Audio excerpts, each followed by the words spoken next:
मीरा रोडच्या लाईफलाईन हॉस्पिटलमध्ये राडा झालाय। रुग्णाच्या नातेवाईकांनी वॉचमनला मारहाण केल्याचं पाहायला मिळालंय। गेट न उघडल्यानं नातेवाईकांनी संताप व्यक्त केलाय। मारहाणीनंतर कर्मचाऱ्यांकडून वाहनांची तोडफोड झाल्याचंही पाहायला मिळतंय। गेट न उघडल्यानं नातेवाईकांनी संताप व्यक्त केलाय। दोन्ही बाजूने आक्रमक झाल्यानं ही हाणामारी झाली आहे।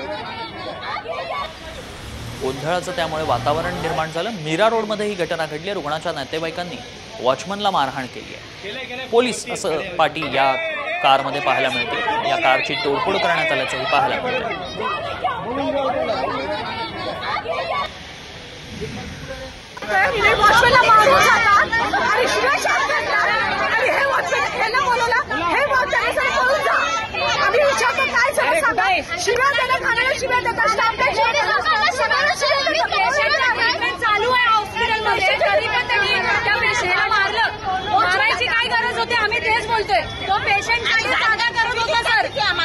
का मारलंय त्याला, का मारहाण केली, काय कारण?